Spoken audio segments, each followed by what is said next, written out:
Chris, how you doing, What's man? up, dude? I'm I'm good. so good. How you doing? It's good to see you again. Good. How's it going? I am amazing. I'm amazing. You're in you're in I've been, you're in Sydney now? I'm in Melbourne at the moment, actually. I'm going to record this, Melbourne. by the way, if you don't mind, just to incriminate you in the future, just so you know. Right. Yeah. Yeah. Go for it. Um, no, I I'm wish in I had a Melbourne. pretend mic like that. Yeah. Look, everybody, look how professional I am. Look at this photo. All right. Uh, So Melbourne at the so moment, and right. Let me give an intro to this. okay, sure. You do you. You do you. Where are you first of all? You're in Melbourne, Melbourne. Melbourne. Okay, right. So everybody, this is Josh McCartney. If you don't know who he is already, he is a very talented musician based out of Dubai, but from Australia, and hence that's where he is now. And most people know him for his music, and he plays across Dubai, and I go watch him a lot. But he has often been talking to me about advanced memory learning techniques. Now, I have seen on documentaries and things in the past people who can memorize, the first 1,000 numbers of pi, or they can remember a list of 1,000 names by looking at it for 5 minutes type thing. And I have seen that before. And when Josh told me about it, I was a little bit like, oh, okay, mate, whatever. And then when he came to my birthday, he showed me in action, basically. He said, right, write down 30 two-digit numbers, so 85, 38, like this. And I think we did 30 or 40 of them in a row, and random numbers. And then he then looked at it for 2 minutes and then recited it to me exactly. Didn't get a single one wrong. And then says, do you want it in reverse order? I said, go on then. And he gave it to me in reverse order. And then that made me think, okay, there's something in this advanced memory techniques. Now, I've been trying to learn Arabic very badly. Now, I am bad at languages, and I find Arabic particularly difficult because I can't associate the words with much. It's very, very different to English. It's not like French, where a lot of the words are just the same with a stupid accent on it. It's like actually different. So I'm interested to see a bit more about this, and Josh is going to teach us about it. But Josh, why don't you give us your introduction of yourself and what it is that you do? Cool. So I'm mostly a stripper in Dubai. No, Hence why he's unemployed.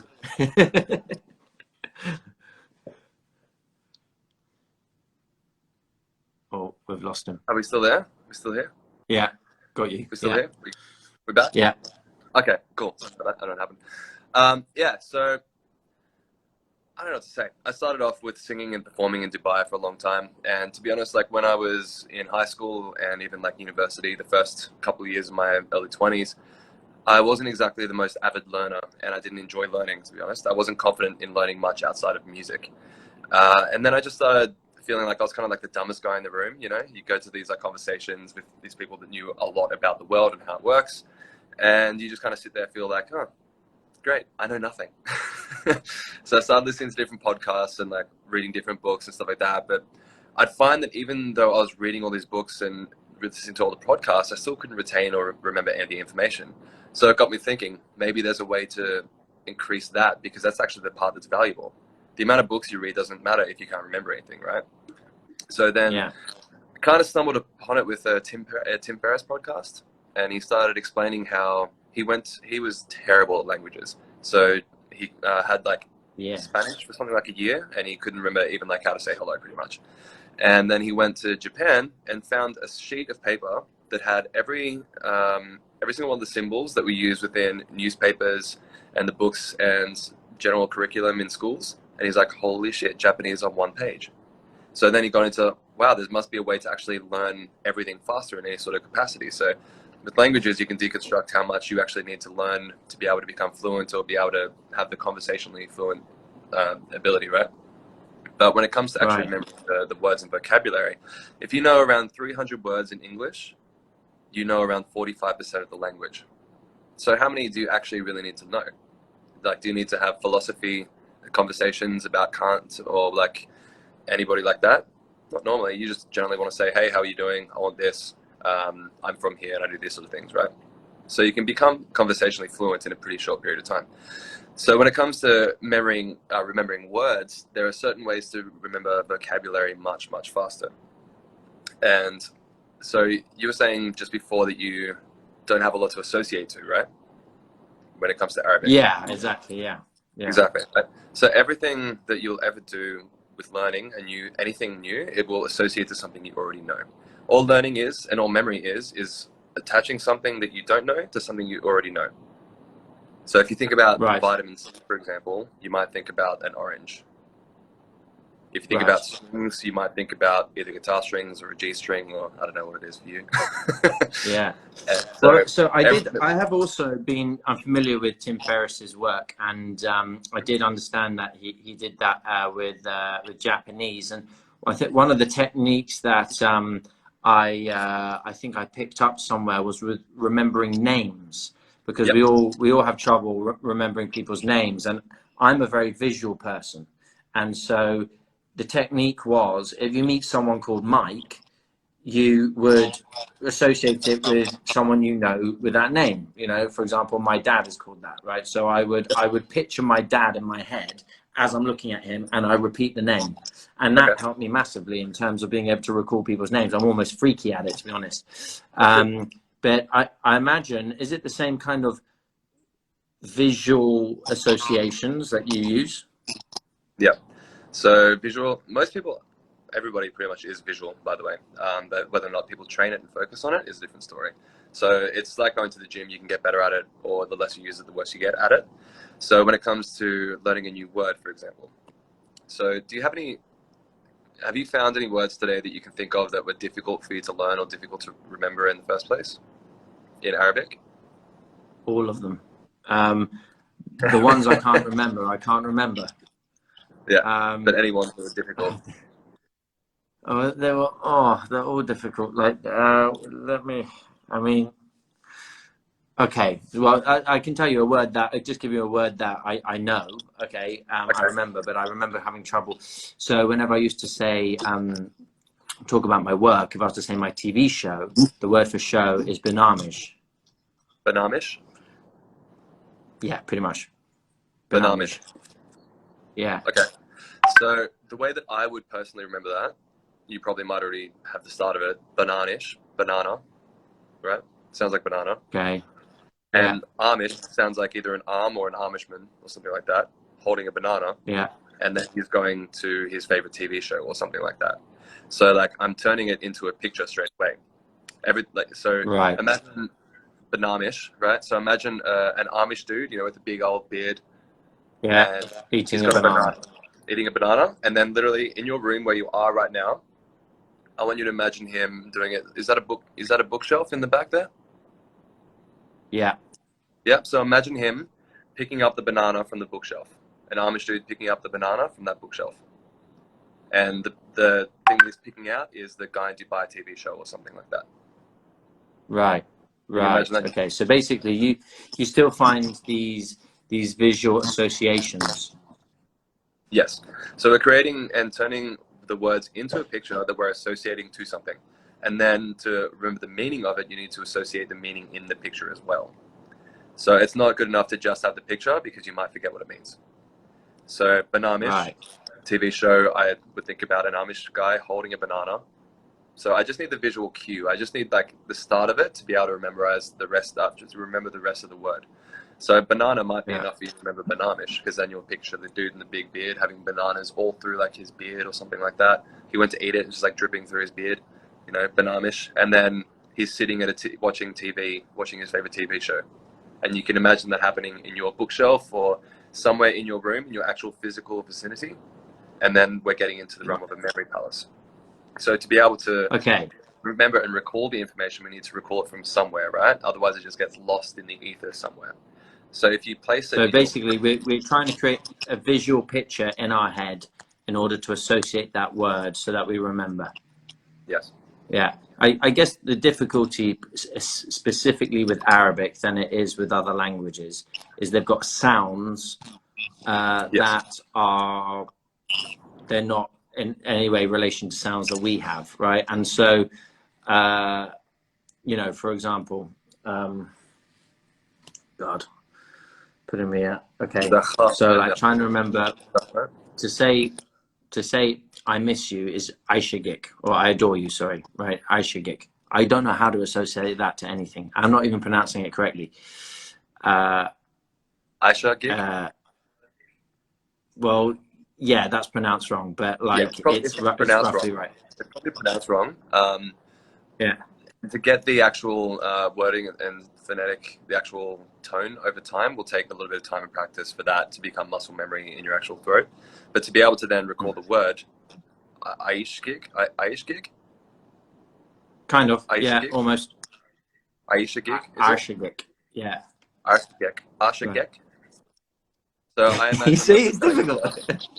yeah, but then So to be able to I actually just recall the words over time, right? So the actual phonetic tone and stuff, that will be practice. A lot of that will be right. practice. But to be able to recall the actual vocabulary, that becomes much, much easier. So like I can then think of Aisha on a gecko or something. My friend Aisha riding a gecko. Aisha gecko. Yeah. So then I can Yeah. put her Okay. in the corner of my room riding a gecko. And so then when I Right. go in my Okay. mind, what were those two words I wanted? Oh, there's an Amish dude with a banana. Banamish, okay, and he's watching a TV show. Right. Banamish is my TV show. And then to remember I miss you, oh, I went to throw a gecko at my friend Aisha in the corner, and I missed her. So Aish gek or something, whatever it is, right? Yeah.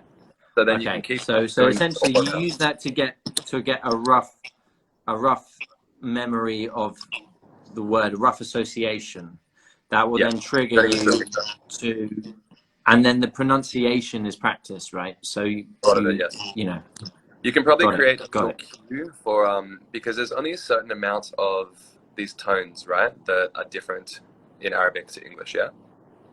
Mm. So if they say there's like 6 or 7 tones or something like that, is that correct? Yeah, there's about I think 5 or 6 sounds that are not in our language. Okay, so you could create a little mental key system for each one of those tones, so that when you picture it, you then attach it to that image as well. So that once you get good at actually saying the sound, once you attach a little key to the image, then you can know to use that sound as opposed to another sound as well. Does that make sense? Yeah. So Yeah. then that key will be permanent. It will be a permanent peg that you will associate to those images. So if it's, I don't know how to, what the tones are. I don't know how to use them because I don't speak Arabic, obviously. But say it's the soft h, for like habibi or something, right? Yeah. So for me, that's just like a breeze of air in my mind. I just think of a breeze that's just like, I don't know, the one that just like lifts you up or lift up the skirt or something like that, right? A little small. Yeah. So then forever, I will always associate a small breeze lifting up a piece of like clothing or something to that word that it will be attached to as Right. well. Got it. So does that make sense? So then I'd Yes, have it like does. So these rules, essentially. right. Okay. So that's a way of you remembering which sound it is. Yes, correct. Yeah. So a lot Okay. of the time these So yeah. no, go on. So a lot of the time these pictures are purely to be able to recall the information, and you're going to have a much better, like a way better chance of recalling those 2 words now just from putting it somewhere in your room where you actually physically are as well. So that when your brain comes back to it, you've got a weird, wacky picture associated to its meaning, and then it's just literally in the room that you were in. So it's very easy for you to step back in your minds and be like, oh, Banamish TV show. Okay. Aishkek or something. I couldn't really hear your pronunciation.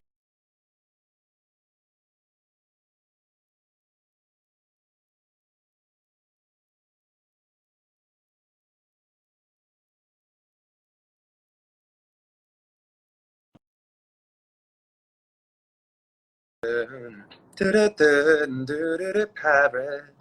There. We're back Back on. Okay. from outer space. We're back. Right. Right.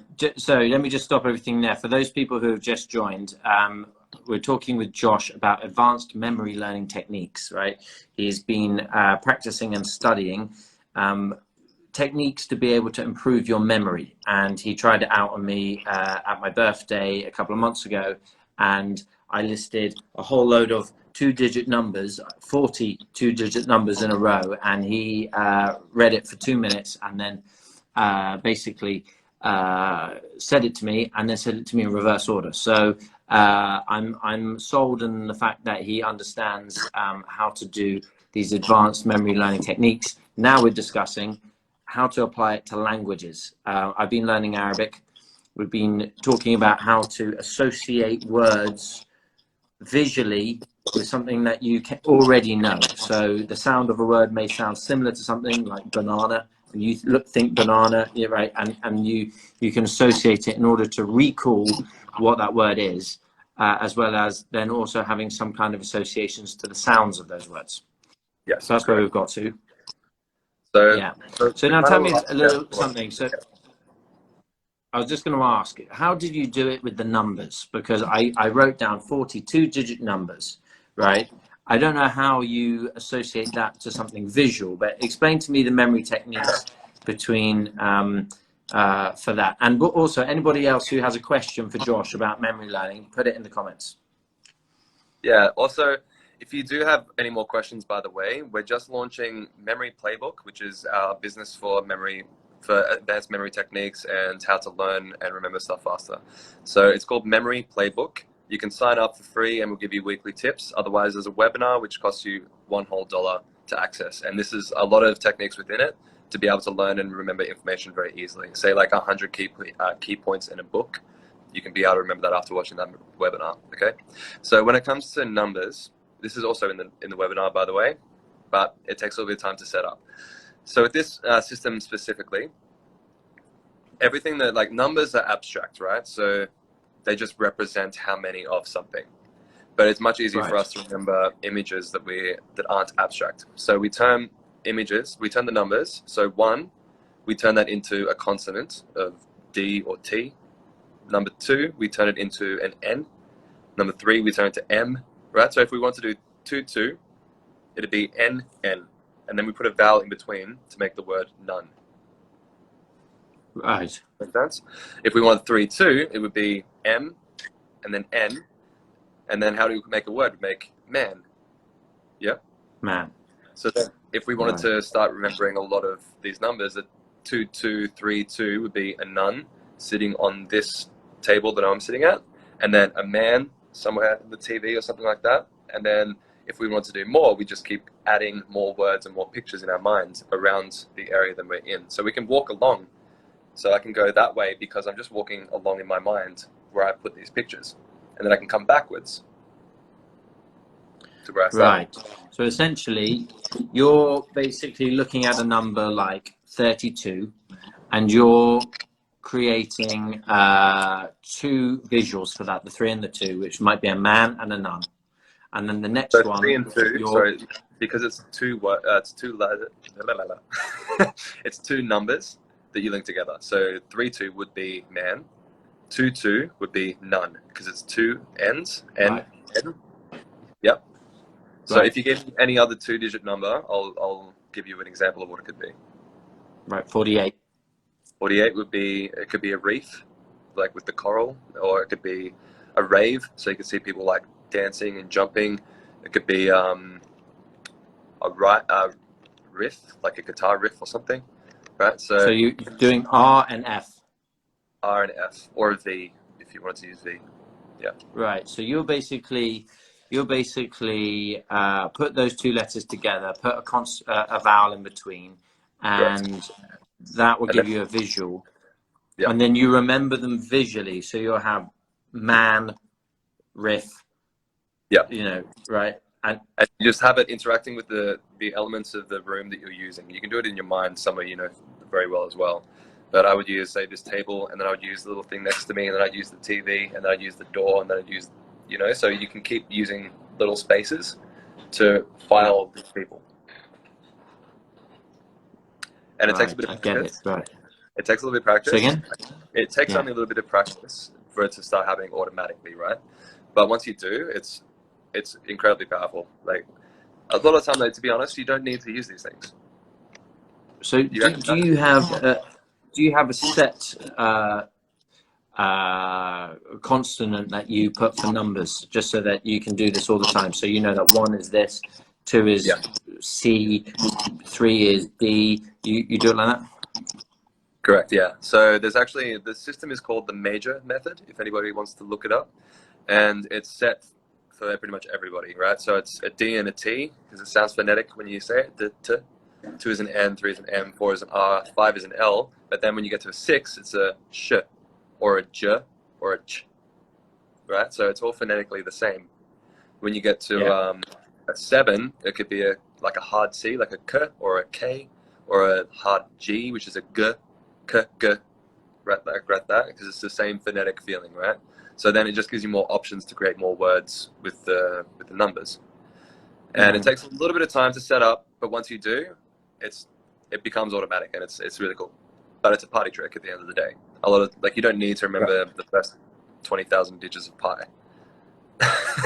Yeah. But like when it comes to pi, for example, there's only a dozen people or so in the world that have done 20,000 digits, but there's so many people that have memorized like Hamlet, which is over 50,000 letters. Right. So when you start turning into visual pictures, it's much easier for you to remember. Got it. Okay. Right. Yeah. So basically everything is about turning something into a visual and then picturing that in your mind, and then we can recall things much better. But I presume, like everything, it creates a bit of practice to be able to actually start doing that. You know, actually start, like you said, you practice with the numbers, right? And you start associating it, and then you're able to start recalling visual things in a much more in a way that you're going to remember. Yes, correct. But at the same time, like numbers, you may not need to do this way. There are other ways to do it. This is just kind of one of the most powerful ways. But Yeah. it depends on what your, like, that's why I asked Paris yesterday, guys, what his memory goal might be. And he said, I don't know, what are the options? I have issues remembering Arabic. So therefore, there's a technique to help you remember, vocabulary for foreign languages. And that's still, you're associating and turning it into a picture, and then you're storing it somewhere. That's it. That's all it is. Turn it into a picture and then store it. That's it. Right. And it's the same as like a computer, right? We have files in our computer, we have folders, so that we know that when we're trying to find it, we just go to that spot and it's going to be there. A lot of the time when we're trying to remember information, we don't know where to find it. Our brains are designed to be able to find locations, you know, like that's where the water hole is. That's where the lion's den is, so stay the fuck away from there. Or like this is where the poisonous berries are and what they look like, so that we know to eat those ones as opposed to the other ones. So everything's based on primal instinct when we were like Paleolithic era. And that's how our brain has evolved. It still works the same way. We're just not told how to use it properly in school. We're just told to do this. Repeat, repeat, repeat, repeat, repeat, repeat, repeat, repeat, repeat, until your brain's finally like, okay, I get it. And then we forget it all a couple of weeks later, don't we? Exactly, because we have a forgetting curve. Yeah. So, okay, so what exercises can I do then? I mean, what would you recommend for me learning Arabic as an exercise to try and get used to this way of associating words with visuals? How would you go about me practicing this? So I'd find the top, say, 1,000 words, most common Arabic words, or 500 words or something like that, and practice creating these visuals and storing them in locations. You can do, say, like 5 in one room, 5 in another room, 5 in another room, 5 in another room, like that, or places that you know very well. But start by just like doing a new word, or 10 words a day rather. Try to do 10 words a day, and that will increase that ability for you to remember them much faster. So try to do 10 words a day, because if you do that over a month, that's 300 new words, right? Wow. So basically, get a list of common words, and 10 a day. Try and memorize them by associating them with things that they sound like, and then associate that with a place. Is that right? Place, yep. But also make sure So that could be the meaning of the word. The what? Sorry. The actual meaning of the word. Make sure to associate that as well. Right. Okay. And then so I've got to practice this. So you know, and what's the purpose of associating it with a place. You know, for example, if I was to take one of these words, associate the meaning of the word with the sound of the word, and then think of that for some reason in my cottage back home in England. Because this way you can actually recall the information at will. So until it turns into a long-term memory and turns into information, right? So these techniques are pretty much for our brain to not delete the information. Because at the end of the day, our brain is the deletion device. So after 6 seconds, you've got like 6 seconds to record to do something with the information before your brain just naturally deletes it, right? So the purpose of storing it is like the same as on a computer. You can store the information for you to grab later. Otherwise, it's just going to drift away. Right. So the reason we do it in memory, it's called a memory palace. And this is how people do the 20,000 digits of pi or whatever else it is. This is how I use it for also new subjects that I'm learning or different courses that I'm doing. I turn the information into pictures and I store it somewhere so that I don't lose it. Right. So essentially you're creating a visual image of something, but then you're putting that visual image in a location, and that helps you to compartmentalize it in your brain and recall it quicker. Yes, correct. And at the end of the day, Right. these are means to an end. So you won't always need to go to the memory palace and then re-find it again. It will actually just turn into, this word means this. It will do that. But instead of having to repeat it 10,000 times for your brain to do that, it only takes a few times over a few days. So just practice recalling the same 10 words the next day, and then make sure to just keep going over them, and it'll turn into long-term information pretty quickly. Right. So that's obviously a very useful way to use it in terms of learning a language. What other ways can it be applied to other than funky party tricks? How can you use advanced memory learning techniques to really progress with stuff? You know, we're all trying to make more money. We're all trying to do well in business. We're all trying to, you know, what are some key areas that are very useful to help us progress? Remembering what we're reading is a very big one. So Sorry, say that again? Remembering what we're reading is a very big one for that. So a lot of people don't realize that we lose around 86% of the information that we learn after 7 days. So if you're taking a new course, or you're like, the reason it's so important, especially with everything that's happening right now in the world, you need to be able to upskill and adapt yourself as fast as possible. And you need to be proficient in this new skill as fast as possible.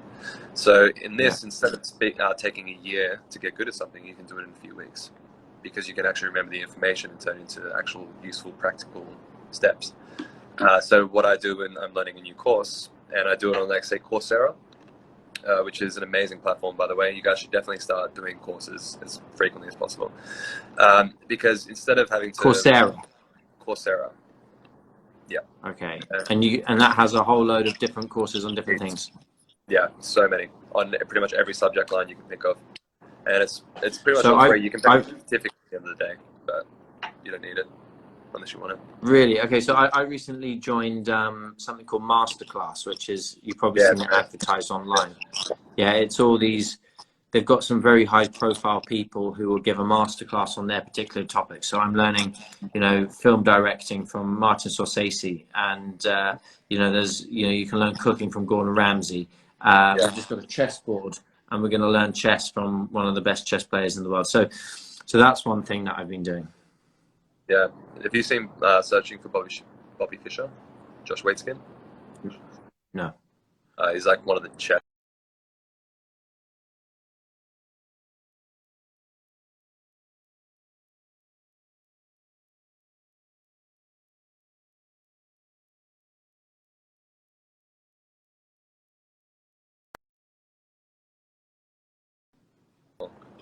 Paris gets back. Still there, man? You back? Yeah. I'm back. Are you back? Okay. So if you're taking a course, for example, you can break it up into sections. So that, say, like, one room is a section of the course, and then you can start turning the information into a picture and then storing it in an area in the room. So that when you go to that room, you know that this is section 1 of the course, right? And then you can start recalling the information very quickly instead of forgetting it. It's essentially like having cheat notes in your head at all time, rather than it's just like it's somewhere and you don't know where it is. It's not turning into information. Does that make sense? It takes a bit of practice to understand and get with this stuff, but once you start, it doesn't take a whole lot though. That's the thing. 15 minutes a day, and you'll get really good at it pretty quickly. So essentially, it's all about how you can retain more information. If we're learning a course and we're forgetting 85% of it in a couple of weeks, it's about retaining that information. In 1 week, it's about retaining that information so that you're essentially building more exponentially. Yeah. And the thing is, like, you can still reuse the same place as well, by the way. These images will disappear in time, and that's good. You can just keep reusing the same things. But yes, the idea is to be able to learn and retain, recall the information at will. And that's possible when you have visual pictures stored in places that you're using. Interesting. Super. Okay, well, I'm going to literally start trying to apply this to language, and we'll see how I progress. I have an Arabic teacher, unofficially, who is helping me, and so I will essentially write out, I think, 300 words that I'll have to learn in a month, 10 a day, and use your techniques of visual association. Say again? Yeah. Make sure you do recall them though. Do active recall. So like make sure that the next day you're recalling the first 10 words until it's just like until it's nothing for you. So day 2, then you recall the words the day before, and then day 3 would be the words before, and like that. And just make sure you're not forgetting the words as you do it. Right. So I will spend today learning 10 words, and then tomorrow I will spend, first of all, recalling those 10 words from the day before, as well as then learning 10 more. Yes. And then the next day, I want to recall the previous 20 or the previous 10. Yeah, previous 20 until your brain finally is like, yeah, I know that word pretty well. It's easy. Right, and then learn 10 more each day. Okay, that's the plan. So, perfect. Yeah, just do that. That'll be the easiest way for you to start with. Right. Okay, so that's what we're going to do. So basically, my plan is to learn 300 new words in Arabic this month, just by learning 10 words a day. And I think if I can, increase my vocabulary over 3 months to 1,000 new words, I think you tend to find that once you know enough, you end up being able to kind of fill the missing gaps. Yeah, absolutely. You need to get familiar with sounds and the tones and stuff like that as well, obviously.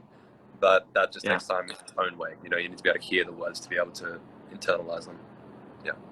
But to be able to remember how to speak the words and what they are, that's the important part, is the memory. Super. Okay, well, what we'll do then is we'll do another review of this in a month's time. See how I've got on. I will try and recall 300 words live. So I will share that list, and then we can then discuss maybe a little bit further about how this has helped me, and I'll be able to give a bit more feedback in terms of your techniques, how I've applied it, what I found difficult, or how I did do it or didn't do it, and basically take a review in a month's time. That'd be awesome, man. So at the start, when you're starting these associations to turn into pictures, it may take you a couple of minutes or something to be able to do the first one. But as you get better and better, it'll only take 5 seconds, 2 seconds, and it almost becomes instant after a while. Okay? Just bear that in mind. Fantastic. And also start using new rooms as well. So your first 10 might be in the place you're in now. It might be two different sections of your house. Then start using another place that that's you're pretty familiar with. So you're separating the days. Yeah. So somebody has a question here. Ashik, the illusionist, says, do you have any techniques for young children? Yeah, it just depends on what. I guess learning. I guess young children will be learning basic things like new words, Same. Yeah. alphabet, things like this. Yeah. Children are generally pretty good because they're just highly emotional anyway. So the thing that we're adding to this is emotion and curiosity. That's what creates a memory, is emotion. When you attach emotion to information, it becomes an emotion. It really depends on what the kid's trying to learn. There are a lot of different techniques, but it's all going to come down to visualization and turning it into emotions as well. So yeah, I don't know the techniques you're trying to look for, mate. I need to be a little bit more specific. But cool. There's if you want to, we just done up a webinar on Memory Playbook, which we're just doing the soft launch today actually. And there's a webinar on it. It costs you $1, like it's nothing. And it comes up with, there's techniques on how to memorize, say, 100 key points in a book. So if you're reading a book, you can remember 100 points on that book. And you can start applying that for other areas as well. We give out weekly free tips on different brain exercises and different memory exercises. And that sort of stuff is free. So just sign up to Memory Playbook, and we'll be giving weekly free tips on practical memory tips.